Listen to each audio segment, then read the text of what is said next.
The news of the babe had lifted spirits temporarily at the rock. Both he and Ilaria had given their best wishes to the new parents, and he had even been allowed to hold the babe, something only possible in this strange new world he lived in. Being welcomed at Casterly Rock, being friendly with Lannisters, holding Jaime Lannister's babe in his arms, all of it had become second nature, which was strange in of itself. But while most of the inhabitants were celebrating, and while on the face of it, so was Tyrion, it was clear to him, and even more so to Ilaria, that something was wrong with their friend. Even without his nephew's words, he'd have noticed. He was drinking more, was quieter and less quick, with a smile or a laugh. It was almost as if he was forcing himself to look happy even if he was anything but. "You should speak to him, my love," Ilaria said as he dressed. "We should," he said back, and she shook her head. "No, sometimes men need men. Go speak to him. I'll be there for him when he needs me," she said as he kissed her and left the room, taking the lift up to the family wing. Tyrion was not a morning person usually. Both he and Ilaria had found that out during their time with him, and no amount of teasing could change it. So seeing him breaking his fast alone only made Oberyn that much more determined to get to the bottom of whatever it was that was on his mind.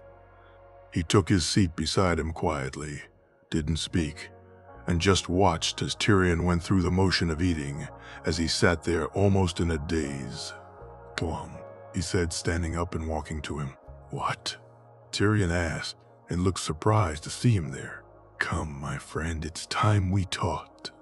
"I'm fine, Oberyn," Tyrion said, shaking his head. "Don't make me carry you," he said. And Tyrion looked at him, expecting to see a smile, but instead he found him standing there looking at him with a serious expression on his face. Reluctantly, Tyrion followed him, and they took the lift to the bottom and walked into the vaults, Tyrion glaring at him all the way. They passed Jon's room, and he saw the small look Tyrion gave to the door. Then, as they walked out to the beach, Tyrion hesitated. "I don't want to go out there." Tyrion. "No." "Tyrion, look at me," Oberyn said, kneeling down to look him in his eyes. "We must talk. Please, my friend, talk to me." Tyrion didn't reply, but he did nod, and so they walked out onto the beach. The sun was beaming down, and the beach was empty. He saw Tyrion look to a spot further up, but he instead brought him to the water's edge. Grabbing a shell from the ground, he rolled it in his hands, and then leaning back, threw it as far into the water as he could. He bent down and repeated the process before turning to hand one to Tyrion. "What do you want me to do with this?" Tyrion set his voice sullen. "Throw it as far as you can. Go one, show me." Surprisingly, he both threw it and threw it a fair distance. Oberyn bent down and picked up another, and then another, and then another. For the next hour, the two of them stood there silently throwing shells. Finally, Tyrion spoke, his words barely being able to be heard above the sound of the waves, his voice choked with emotion. "I killed my mother. My sister always told me I did. She always blamed me for it. But Jaime told me I didn't, that it was just the way of the world, that I shouldn't be blamed, but he was wrong. I killed her. I'm the reason she is dead," Tyrion said, his voice breaking. "Woman die in the birthing bed, Tyrion.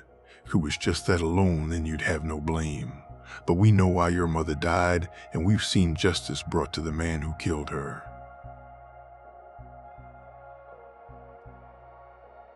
Oberyn said, "Have we? I'm the man who killed her. I'm the reason she was killed. They killed her because of me. They killed her to stop me from being born."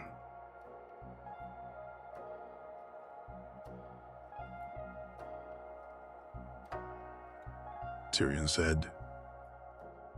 And Oberyn looked to see him wiping his eyes. "You are not to blame, they are. They and the control they seek to wield. They used your mother's death to fuel your father's rage." "My father's rage didn't need fuel," Tyrion almost spat out. "What fuel does a madman need? No. The only fuel my father ever needed was wildfire. Had he his way, he'd have burned them all." Oberyn looked at him confused. Tywin was an evil man, but even he didn't consider him mad. Wildfire? What did he mean by wildfire? Tyrion, I am a child of rape, a monster. How am I supposed to live with that? How am I supposed to live knowing what Aerys did to her, knowing that because of me, they killed her? They killed my mother because she carried a child raped into her by a madman. Tyrion said, and almost fell to the ground. He sat down so hard. It took him a few moments to figure it out, a few more moments, and then when he did, he too sat down hard. Reaching over, he put his arm around Tyrion's shoulder and pulled him toward him. Tyrion sobbing as he did so. You are not a monster, nor are you the reason for your mother's death. She would not blame you were she here. Speak to Ilaria, ask her how a mother feels. Speak to Daisy and ask her, would she give her life for her babes? She's not here. She never had a chance. Oberyn, she never had a chance. Tyrion replied, shaking his head. I know, my friend, I know. But you live, so be what she would have wished you to be. Be what she would have wanted you to be. I don't know what that is. Be a brother, Tyrion, an uncle, a nephew, a cousin. Speak to your family. They love you. And you, them. My nephew has a new uncle, one I'm proud to call kin. Be there for him as he will for you. They sat there for a few more moments. Tyrion sitting quietly looking out at the sea, the waves almost calming him. While he sat there looking at his friend, he was still in pain, but he hoped he'd helped even a little. Eventually, Tyrion rose to his feet and they began to walk back to the vaults. Entering, Tyrion stopped him and looked up at him, nodding before heading to Jon's room. He hoped he took whatever comfort he could there, and as he walked towards his own room, as he prepared to tell Ilaria what had been bothering Tyrion, he cursed Aerys yet again. Never had a man caused so much distress, so much hurt. Never had a man deserved to rot in the Seven Hills as much as Aerys Targaryen. Highgarden, 294 AC. Olenna.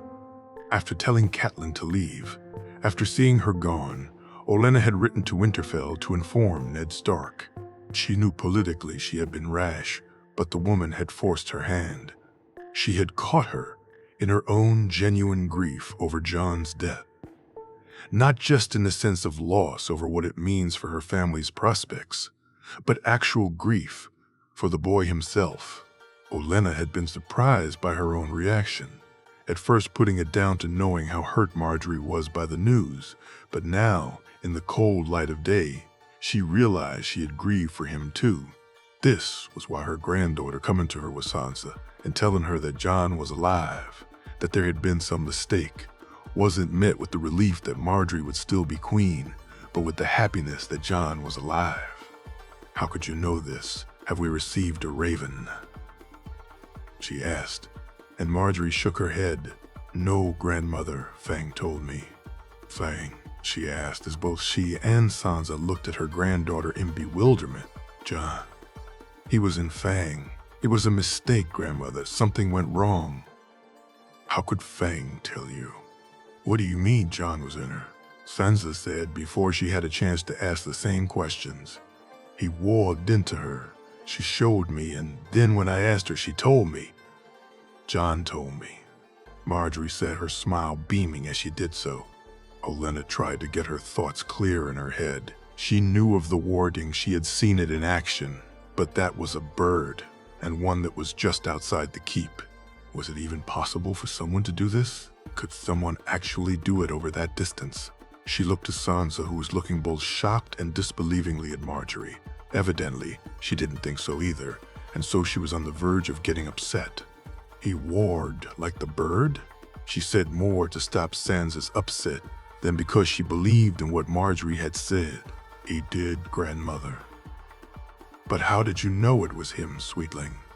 Margaery told her then of the drawing and the silver case she kept it in, of how she had been holding it in her hands, of how Fang had pushed against her and against the drawing, of how the wolf had then looked into her eyes, and when she questioned, it had told her it was Jon, and he was safe and well. While her own doubts were somewhat assuaged by what her granddaughter said, Sansa's, it seemed, were not. I saw Jon do this myself. Sansa, if Marjorie says it was Jon, it was Jon. She said, and saw the girl's posture relax and the smile return to her face. Why don't you two go get some sleep? We'll speak on this on the morrow. With any luck, we'll receive a raven soon. She kissed both their foreheads as they left and walked over to pour herself a mug of water. It had been a trying day, now a trying night also. But as she climbed back into her bed, she felt far better than she had an hour or so earlier. She hoped when she woke a raven would have arrived. As much as she may hope Marjorie was right, as much as she may believe her, she needed more tangible proof. The next day it wasn't a raven which arrived as they broke their fast. It was a man she soon learned who should have arrived days before. As she looked him over in her solar, as she read the letter he handed her, she both glared at the man and felt her ire rise at the letter. Why were you delayed? My horse broke a leg. I had to walk for a few miles before I found somewhere to buy another. It added some days to my journey. Very well, my man will see you rested and fed, she said, and the man left, and she looked over the letter again. Lady Olenna, a plot has been uncovered to see me dead. An assassin hired by Catelyn Tully, Edmure Tully, and Pater Baelish. The man hired, though, is a man who works for my Master of Whispers. I have decided to use this plot, to benefit from it, and to do that, I intend to act out a mummery. Ravens will be sent informing the realm of the success of the assassination and of my death. A few days later, ravens will be sent speaking the truth of my survival. I will use this opportunity to expose those who stand against me, those who would never stand by my side, be they lords, ladies, maesters, or whomever. My men are watching and taking note. Let the fishes celebrate and the mockingbirds sing. Let them rest easy in their beds thinking their work done. Then let them worry. Let them ponder their failure and fear the retribution. Dragons burn, my lady, and wolves stalk. Today I intend to be a wolf, but the hour of the dragon will soon be at hand, Jon.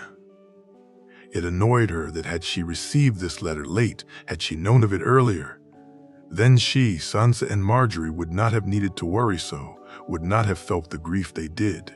Another part of her, the more vengeful part, the part which she too would release on occasion, enjoyed the letter immensely. Cregan Stark had unleashed the Hour of the Wolf on an unsuspecting realm, removing enemies of the crown with great and ruthless efficiency. Why be a wolf or a dragon when you can be both? She said as she held the letter to the candle and watched it burn. It took another couple of days for the ravens to arrive, one for her, and one each for Marjorie and Sansa, and seeing both girls' smiling faces when they read the truth from Jon's own hand brightened up Highgarden for days. She found herself laughing as she had to turn down requests from both of them to go to Casterly Rock to see Jon for themselves. Found the little stomp her granddaughter did as she left her room annoyed at her to be incredibly amusing. She understood the sentiment. A part of her felt the same way too, but a letter, raven scrolls, and a warning were enough to prove Jon was well. And so while she would like to see him again, for now they had their own lives to lead. When Marjorie came to speak to her on the warging, on how Sansa was having dreams of being a wolf, she found herself shocked. She dreams this at night? She does. She told me something most strange, grandmother. Marjorie said. Stranger than dreaming yourself a wolf? She asked with a small chuckle. She says that she's woken up with the taste of blood in her mouth, that when she's looked to Fang, she's seen blood in the wolf's mouth too. She can taste it. Aye, she can. That is most strange. I'll ask Willis to see if he can find out more. Has she spoken to him of this? I think she's embarrassed too, Marjorie said, and she nodded. Perhaps we should go visit Jon. I'm sure he'd be able to help her through this. Her granddaughter said as innocently as she was able, You think those games work on me, child? she said and watched her granddaughter smirk and shake her head. It was worth a try. Has she written the letter to her father? She has grandmother. She was most cross indeed when writing it. Good. I'll have it sent to Old Town and by ship to Winterfell. With any luck, it'll arrive there before Catelyn Tully does, she said, noticing Marjorie's grimace at the fish's mention. Good. She had almost given in to Marjorie's request. Her granddaughter was right. Jon could help Sansa, but a part of her feared it too. She needed to know more of this warding, more of what was capable with it. Could it be learned? Was it just a Stark thing? What were its limits? Yes, she needed to know more, so she sent her maid to find Willis. This was something that needed to be looked into. Norvos 294 AC. Dany. Despite Sandor's misgivings, they made their way to the Red Temple. Entering, she could sense his discomfort at the flames all around him. She wanted to go take his hand in hers, to offer up whatever comfort she could, but she knew how he'd respond. He'd just tell her to fuck off, so instead she offered him her warmest smile and saw him nod in return. Ralsar took her to the High Priest, and Darius was everything she'd expected of one. He was tall with long, dark, graying hair, his eyes a sparkling blue. Were it not for the scars on his face, then she'd have thought him handsome. Welcome, Princess Daenerys Sandor. I've been looking forward to seeing you both. Darius said, his voice softer than she had expected. Why? Sandor asked angrily. I am an instrument of my God's will, and Rhaelor has bid me help you on your journey. How can you help? She asked. I require a drop of your blood, Princess, for the flames. You will find the answers you seek in them. Fuck this. Let's go, Sandor said, and she shook her head. If you're playing me false, priest, my friend and I will not take kindly to it, she said, making her voice as tough as she could make it sound. I promise you, Princess, I am not. The visions are for you both, if you will, he said, motioning to the brazier. She moved closer while Sandor did not. Taking her knife, she cut the wound on her hand and allowed a drop of blood fall into the flames. She saw a woman wearing a red mask which covered her face. She, Sandor, and the woman rowed on a boat towards the city. She saw a long bridge and black walls, a temple rising high to the sky. She saw a woman with long dark hair smiling and beckoning her inside, her red robe shining as she did so. She saw her eggs laying on some stones. She saw a small bottle of green liquid placed on top of them, and watched as she cut her hand and dropped her blood onto each of the eggs. She moved back and saw the arrow fly, its tip covered in flames, and then she saw green fire burn for some time, and when it stopped, the dragons emerged. She saw them on her shoulders, one black and red, one green and bronze, and one cream and gold. The Red Priestess smiled, as did the woman in the mask, while Sandor knelt in front of her. The images changed then, and she saw a small boy on a bronze dragon, his red and black outfit clear. She saw a dark-haired man on a white dragon flying beside the boy, the dragon's 4 legs marking him different. He too was dressed in black and red. She saw herself riding the black dragon, her hair flying in the wind. She was also dressed in the colors of her house as she flew beside the other two. When the flames died down, she turned to look at Sandor, seeing the shocked look on his face. Whether or not he'd seen what she had, he had seen something, and she took great relief in that. She turned to Darius and Ralsar, both of them standing looking at her, seemingly waiting for her or Sandor to speak. What trickery was that? She asked. No trickery, Princess. What you saw was your future. What you do with that is up to you. The city? She asked. I do not know what you speak of, Princess. You saw a city? She described it to him, and he nodded before looking to Ralsar, then shaking his head when she described the woman to him. The city is Volantis, Princess. The great temple of R'hllor stands there. But this woman, I must warn you from this woman, this witch, this sorceress, she is evil, Princess. It's best you stay away. Then why is your God showing her with me? She asked, and the man shook his head, leaving them standing there with just Ralsar.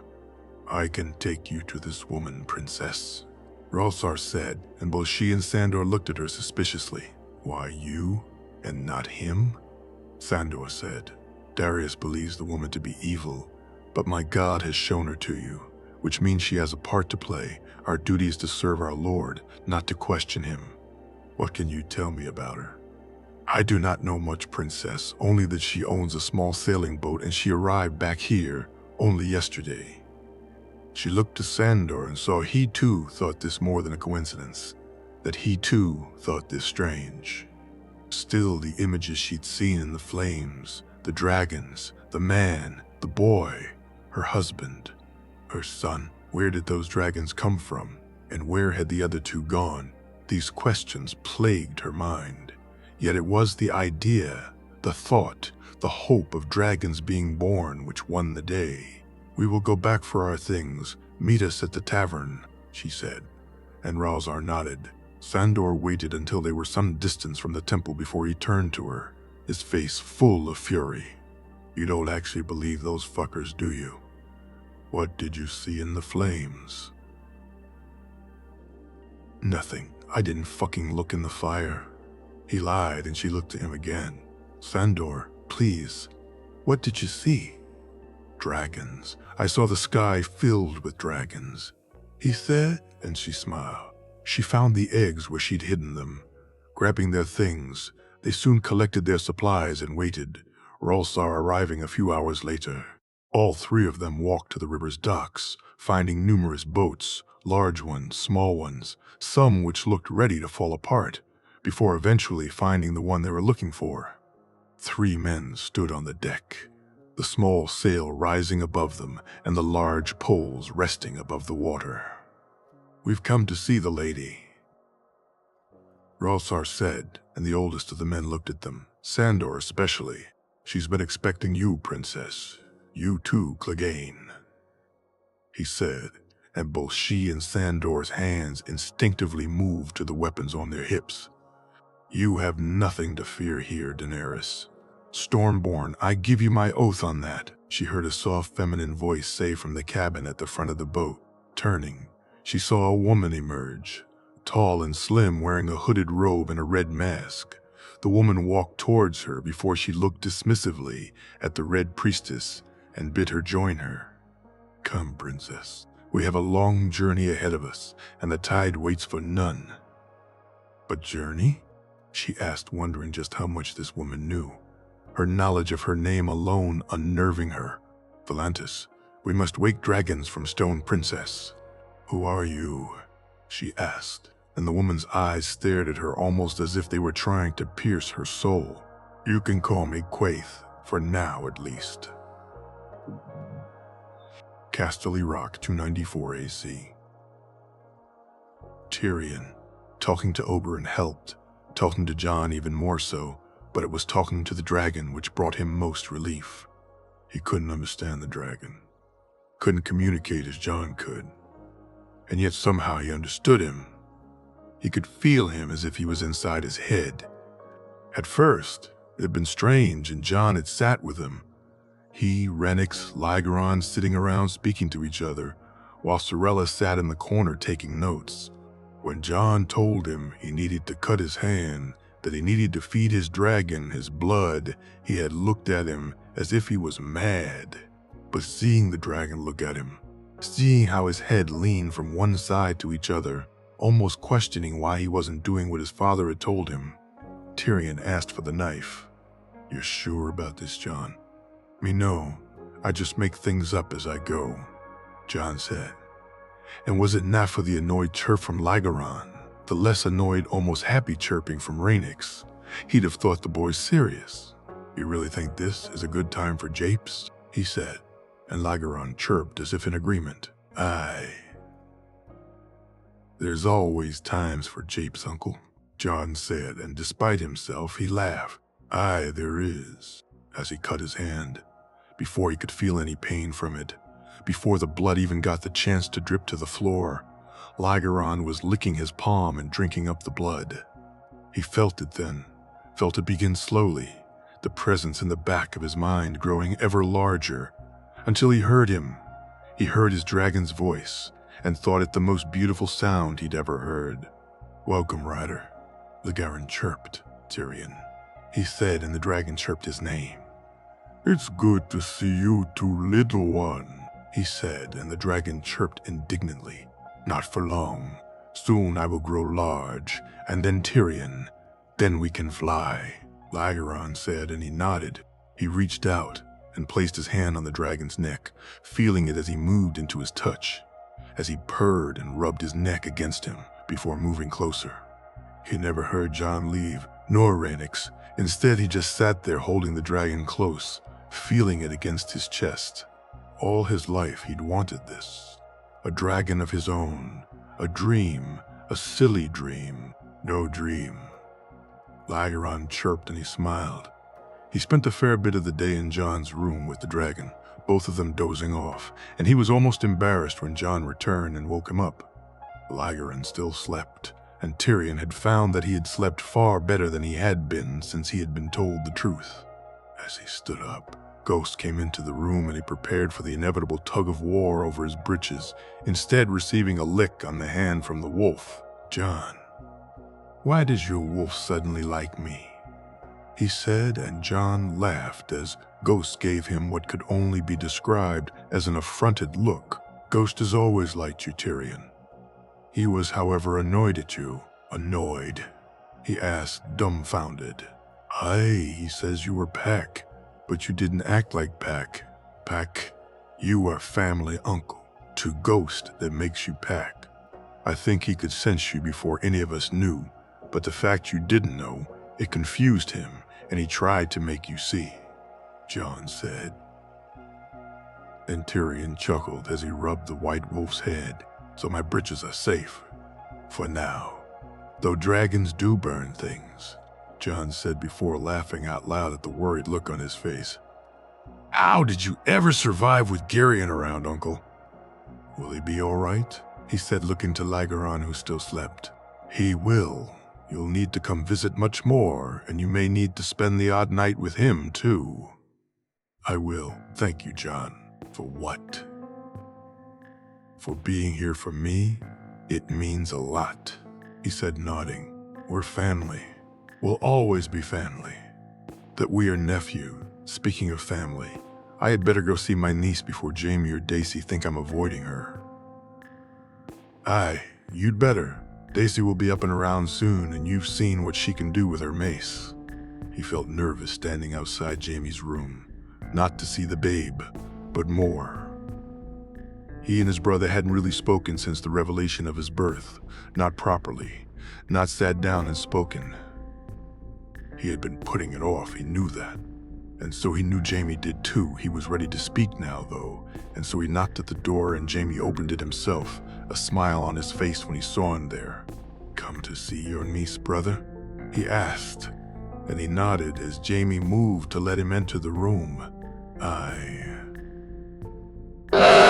He found Daisy resting on the bed, half awake, her eyes opening when she saw him, and so he just put his finger to his lips and nodded, and she closed them again as he moved to the crib. Looking down at the babe, he felt his eyes water. She was beautiful. Perfect. Her green eyes looking up into his mismatched ones. Her little smiling face and tiny little hands. He reached in and took one of her fingers in his, amazed that something could be so small, so delicate. "She's a wonder, Jaime, an absolute wonder," he said as her hand gripped one of his own fingers and tried to bring it to her mouth. "She's healthy, brother, perfect and healthy. I can wish for no more," Jaime said. And he felt his heart jump at hearing him call him brother. He had told him so. He thought so. Anyway, no, he was sure of it. Among the pain and the tears, among the rage and the sadness, he had heard his brother call him brother. But still, knowing he thought him such removed a weight from his chest. "Jaime, we should speak about everything," he said when Joanna began to close her own eyes. "Wait for me in my solar. I'll call for the wet nurse," Jaime said, and he nodded.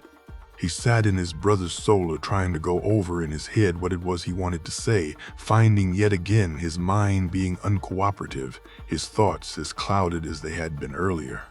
When Jaime came in and took a seat, Tyrion tried to speak and found himself stumbling over his words. What happened with Mother, Jaime? I'm sorry, I'm so sorry. I'm so sorry, he said, finally getting them out. And Pam, sorry. What do you have to be sorry about? Jaime asked, confused. It was my fault, Jaime. I'm the reason they killed her. The reason she died. They were trying to kill me, not her if he hadn't. Oh, enough, Jaime said loudly, making him stop. I won't have you blaming yourself for this. You are my brother. Do you understand? My brother. You've always been my brother. You'll always be my brother. No. It was them, not you. It was him, not you. You think if Mother was here, she'd look at you differently? You think she'd treat you differently? I'm a child of rape, he said almost silently. Then why didn't she get rid of you? Why didn't she take Moonty? Jaime said, and he looked to him, shaking his head. She never blamed you. She never would have, and neither do I. Eris is dead. I got to put a sword in his back. I can take even more comfort in that fact now. So can you. The man who raped our mother died by my hands. He was a monster, as was my own father. We are not them. We will never be them. Joanna Lannister's blood runs through my veins, as it does yours. That's who we'll seek to emulate, seek to be like, not them, never them, Jaime said, and he nodded. The Maesters. We'll play, we will roar, brother, we will roar together, he said. And Jaime smiled at him. Casterly Rock, 294. A.C. Sir Richard Lonmouth, after meeting his man in Lannisport, after collecting the whispers that had been sent, he rode to Casterly Rock to speak to the king. The note he'd received from the Reach gave him pause, both the part about the trout and the fact his man had arrived late. But the other news was promising, though there was still more to arrive, mainly though he looked forward to seeing his king again. He found he enjoyed speaking to Jon, enjoyed spending time with him. Knowing he was out there preparing things for what was to come was all well and good. Receiving instructions for him. The king was something he had come to welcome, though, especially those given in person. As he arrived at the rock, he was taken to Jors, who then took him to the king, who was practicing his jousting. Richard had seen the king spar, and he had seen him ride against the floppy fish. But to see him ride a proper joust was something he looked forward to. Watching his father win at Harrenhal had been one of the best experiences of Richard's life. Seeing Rhaegar ride against Arthur, against Barristan, he'd never saw the likes of it before, or since. So he looked forward to seeing his king do the same, to see if he picked up his father's skill. I hadn't expected you back so soon, Arthur said when he saw him. My time in the north was well spent, and so I wished to see Jon, he said, and Arthur nodded, pointing to the tilt-yard. Jon and Loras are the best of them. Evenly matched, I'd say. Arthur said as two horses rode towards each other. That's not Jon. No Cregan and Loras. Jon's riding against Brienne, the lady. She's far more than that. Besides, you and I have known ladies who don't fit the mold, Arthur said, and he chuckled. More than one, my friend, he said as the two lances hit their mark. Your nephew's not bad either. He fades after the first, though given he's only just begun to learn, he'll be fair jouster in time.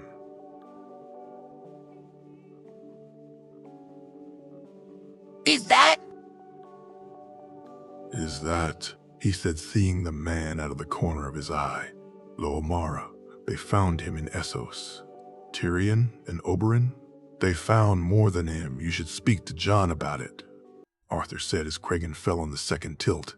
John's ride was even more impressive, or at least it was to his eyes. Laura still had the edge in lance work, but John had them all beat at horsemanship. Seeing him ride was like stepping back in time for him, only it was his mother and not his father he saw. His lance caught Brienne square, and only for her strength of will she'd have fallen, something which happened on the second tilt. As he and Loras lined up to face each other, he looked on eagerly. The joust took 4 tilts to win, and Loras had taken this one, which he found disappointing, though John, it seemed, did not. As he was getting up from the ground, he nodded to Loras, and then saw him waving off the next match and walking towards him, still in his armor. "It's good to see you, Alan," he said, though there were not many around to overhear. "You too, John. May we speak?" They took the lift down, Arthur walking with them, and soon found themselves down in John's room. He was surprised to find Oberyn there, he, Ilaria, and Sorella eating lunch and playing with the dragons. "She's grown," he said quietly, looking at Rhaenys. "We'll need to move again. I'm trying to prepare a room that's closer to the beach, one which is more open."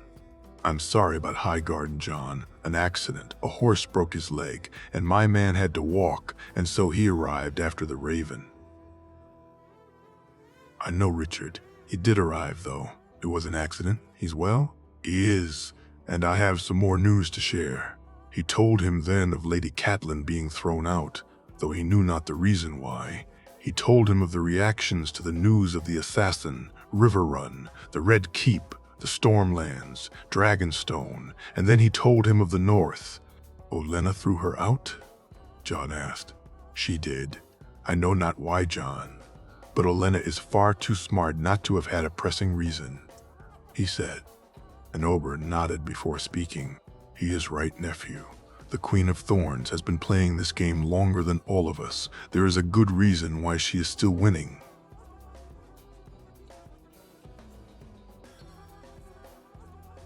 "Why would the Blackfish go to Winterfell? I can only guess," he said, and John bid him continue. "I believe Brynden to have found out, or at least to have suspected, what his niece and nephew did. I know he argued with them both on his arrival, and certainly with Edmure just before his departure. I think he went to Winterfell to see his kin, to see if he had family worth his time." "Bran, you think he went for Bran?" John asked. "Why would he go for your cousin?" Oberyn asked. "Brother, uncle. Bran is my brother. I offered to have Bran squire for me, as he wishes to be a knight when he grows older. Lady Catelyn, though, would never allow that, so she must have asked for her uncle to take him on." "You and the Blackfish know each other, do you not?" Oberyn said, and he nodded. "A long time ago, we know each other. Is it worth reaching out to him?" John asked. "I'm not sure, John, but perhaps," Richard said, and John nodded. "The rest of the North? We've begun. It'll take some time, but we'll soon know what we need. You were right about Wyman, John, a good man." "He is. His maester?" "One of them. Speaking of maesters, Loamara, you speak to him yet?" "Briefly. I'm trying to get a handle on the man. He seems trustworthy, but he's strange. Bring him to the dragons, John." "Why?" "He was always fascinated by them. He and your father spoke of them while Rhaegar was on Dragonstone." "I will. What of the other places?" "Riverrun behaved how you expected. Edmure actually held a toast to your death," he said, and watched as both Oberyn and Ilaria scowled. The larger houses didn't raise their glasses. John, Bracken, Blackwood, Mooton, and Mallister. Lady Shella even called him out on it. "His own kin that's doing the rounds as we speak," Richard said. "Your work?" Oberyn asked. "With that I could take the credit. This is purely Raymond. The Stormlands, Renly Baratheon was heard to speak about it. Seemed very happy about your demise for some reason." "Renly? Why would he care?" John asked. "I don't know. I'll look into it. Stannis? He had a knight who was heard laughing about your death thrown from his hall. The man was drunk, which in Stannis halls is not something he accepts, but he was heard to say that he'd not welcome any man who laughs at the death of a child. What more do we know of him? Tough but fair. During the rebellion, he struggled with rising against the crown. Even for his brother? Jon said, surprised. Aye. His oath to his king, or his blood. In the end, he rose and was then besieged, but he struggled with the decision all the same. A potential ally. I doubt it. He'd see you a usurper. Besides, if the truth of the children were to come out, then he's the heir to the throne. Richard said, and Jon nodded. Essos, you've heard. Arthur mentioned it in Loa Mara being here, but that's it. He sat there while Oberyn explained what had happened, while he told him of the Hound and Daenerys and the Magister, of Viserys being held prisoner, and the game the Magister seemed to be playing. He had heard of Illyrio Mopatis, knew of the man, but that was it. He knew who he was. Now it seemed there was far more to it than that. Maybe I need to take a trip to Essos? Richard said, No, it's too dangerous. They'll be looking for Westerosi, especially after Oberyn. Jon said, What is it you wish from me, Jon? He asked. I'll try and use the glass candles, see if I can learn something. I saw Viserys chained in the back of a cart. I think he's been moved. Dany was with the Hound and a lady. You've managed to use them, he said, surprised. Not exactly. I've been able to use them somewhat, but it's difficult and it seems they sometimes don't work. I don't understand. Lomar made a comment about blood being the key, so I used my blood. Jon said and shook his head when both Oberyn and Ilaria made to speak. Just a small cut, nothing I've not done before. I saw the present, saw my mother in the past. I was able to see more, able to see what I wanted to see, but since then it doesn't work. They won't light. You think them broken? Oberyn asked. No. I think the magic isn't strong enough for them to work right. My blood isn't strong enough yet, or they need to cool down after you use them, I'm not sure.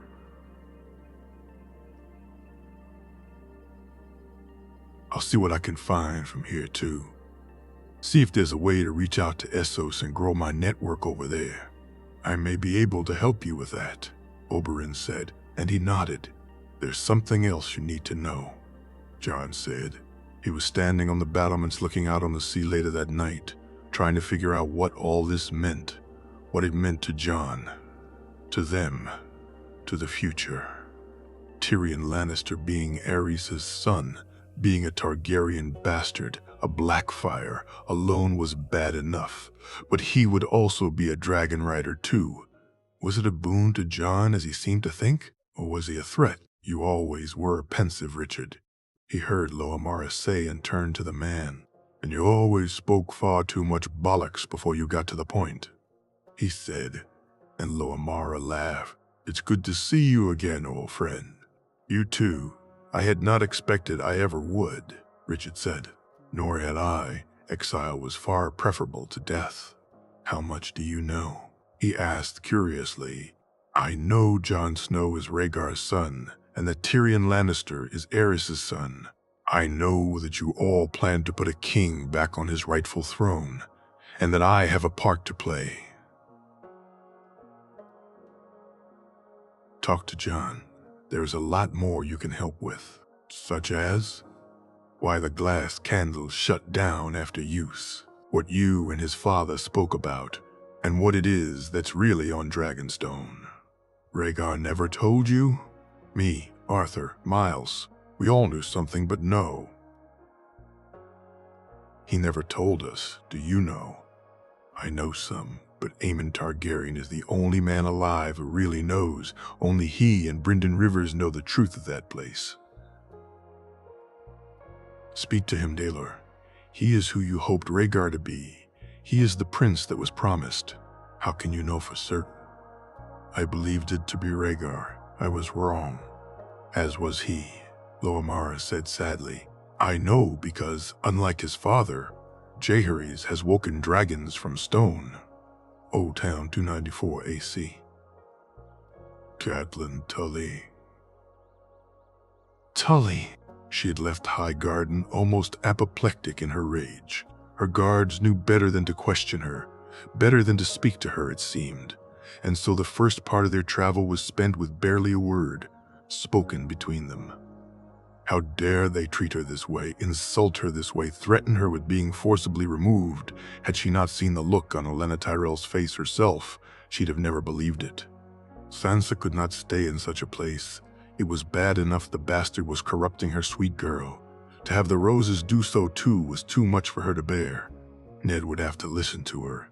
They would bring Sansa home and she would raise her right, teach her right, and then when the time came for her wedding to the prince, he'd find himself marrying the most worthy girl in Westeros. After that, she'd deal with Olenna Tyrell and those up-jumped stewards. As they took the road to Old Town, she regretted her decision to leave Septa Mordane and Riverrun. She should have brought the woman with her to King's Landing, to Highgarden.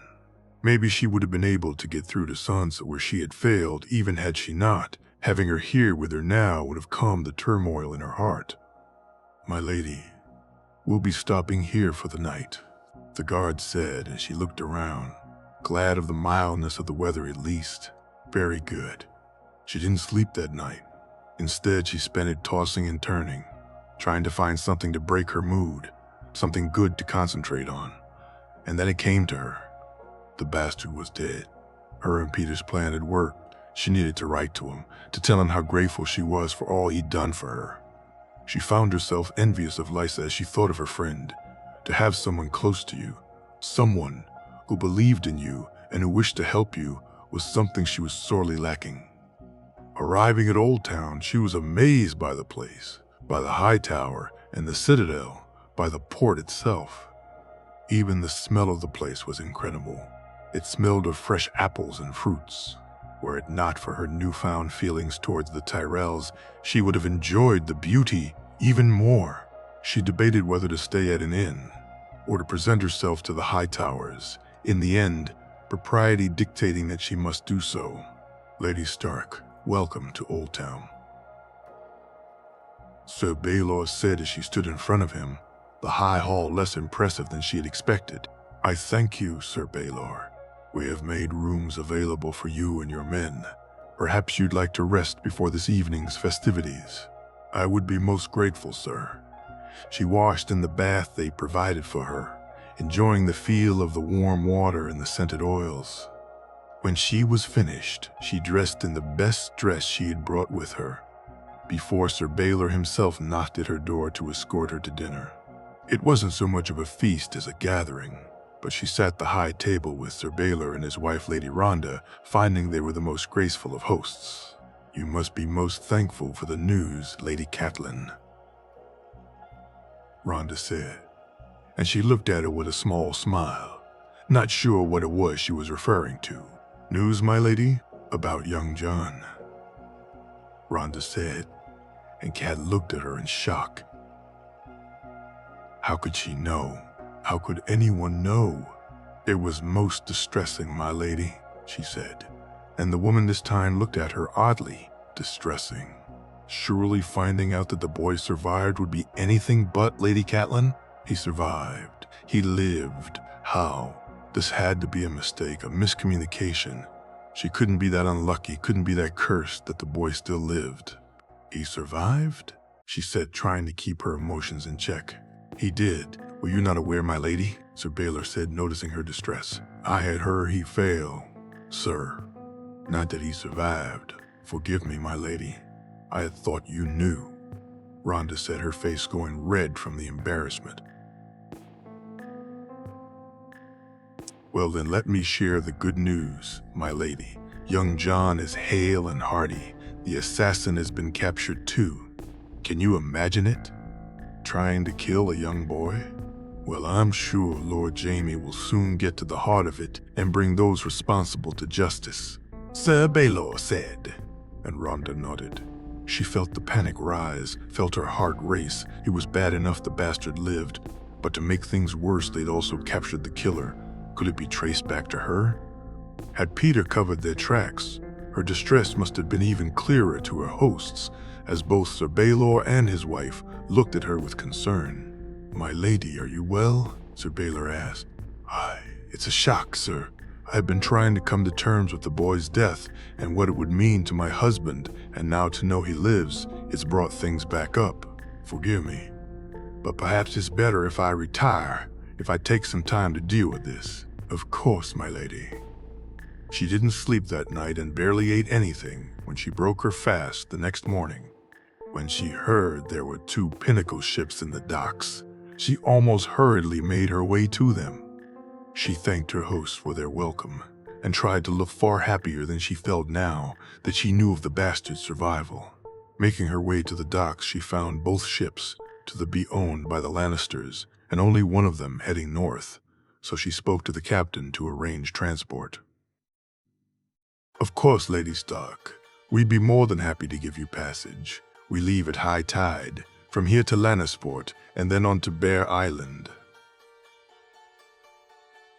he said. And she almost grimaced. She couldn't, if she were to stop in Lannisport. If they knew she'd been there and not come to visit, then it would bring shame on her family. A snub such as that would not be forgotten.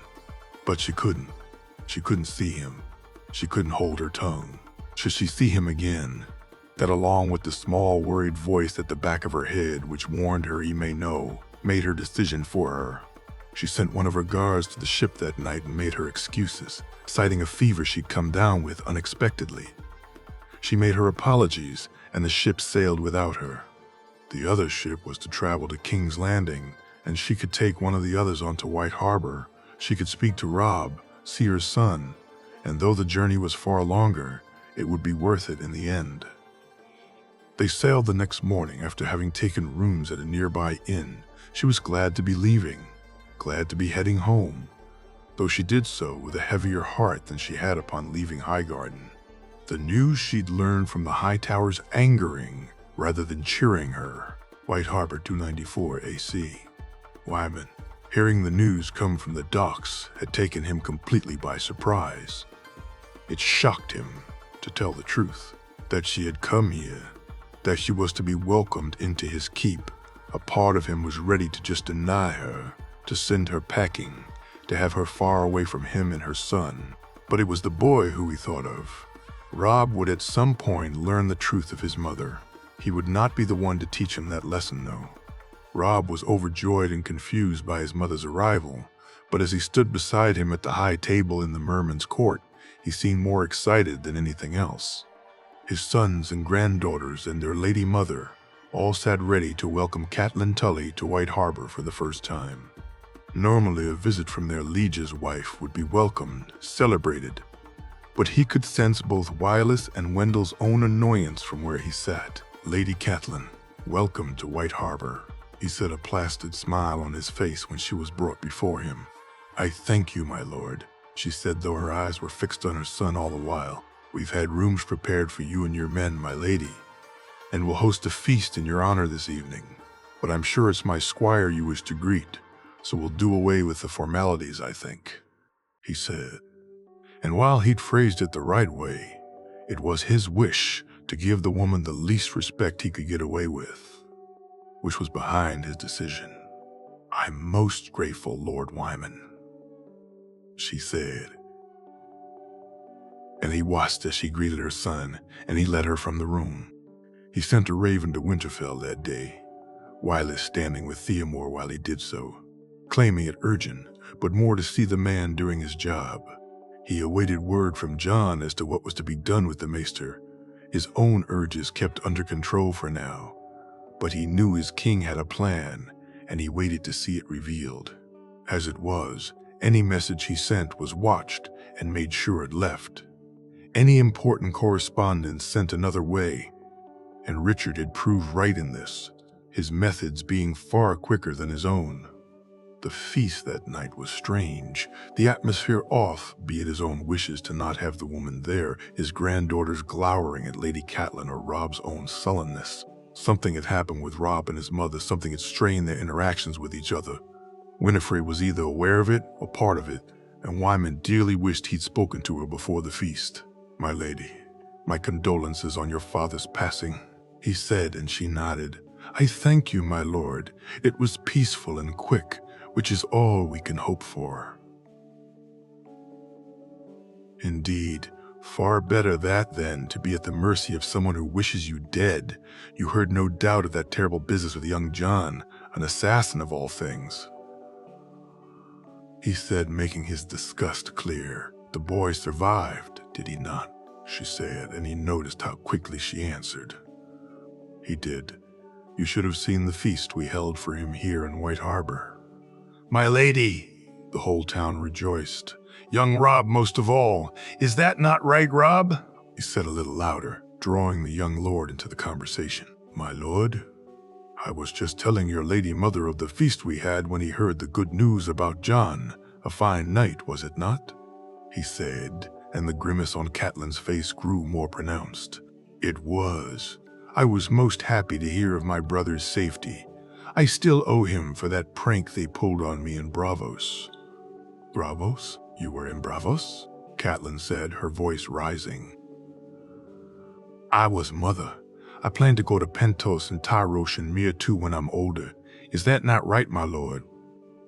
"It is. Lord Rob's taken well to the life of a traitor. Both Wendell and Wylis can't speak highly enough of him, nor can I," he said, and watched both as Rob puffed his chest pridefully, and Catelyn's grimaced even more, almost causing a vein to pop in her head. It was breaking his fast. The next morning he found some of the reasons for both Rob's and his granddaughter's upset with the lady from the night before. Winifred's came from Catelyn while not being dismissive of her, but of her attempting to dissuade Rob from becoming too close to his granddaughter. Though remembering the smiles on Winifred's face when Rob danced with her at the feast, it seemed Lady Catelyn had failed there. Rob's was more what he had suspected. Lady Catelyn had run down his brother to him, warned him of the nature of bastards, of how they manipulated people, used them, and coveted what they had. Rob had confided in Winifred of the argument he had with his mother, of how he had spoken up for his brother, and Wyman felt his respect for the lad increase. When Rob and his mother arrived to break their own fast, he was surprised to see Grey Wind, not with him. The wolf slept in his chambers each evening, and while he at times like Ghost would do his own thing, during the mornings he'd be found with his master.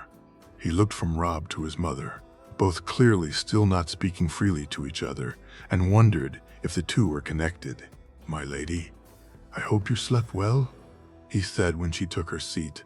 "I did, my lord." Once again the conversation was hard to come by, something which was rare for their mornings. Usually Winifred and Rob would laugh and jape. Willa would speak a million words a minute. He and his sons would discuss their day before joining in with some of the children's japes when appropriate. But this was a different affair. It was quiet, the atmosphere tense, and as he looked at the woman he wondered if she was even aware she was the cause. Surprisingly, she left that day. The weather was good and made travel easy, and had it been a normal situation, he'd have accepted that as the reason. But given how Rob almost moved away from the hug, he knew there to be another reason. They escorted her to the gates of White Harbor. He, however, stayed back. He was far too large to ride a horse these days, and so he let his sons and Rob do the honors. "She is gone?" he asked Willis when he returned. "She is. It was most strange, father." "What was?" he asked curiously. "Grey Wind." He stood at the gate after she left, almost as if he was making sure she was gone. When Rob called him, he ignored him, and then just before she got out of sight, he howled, loudly, more so than I've ever heard him, and then turned to run back to Rob. "A wolf's warning, son. Father, danger to the pack," he said. And Wylis nodded.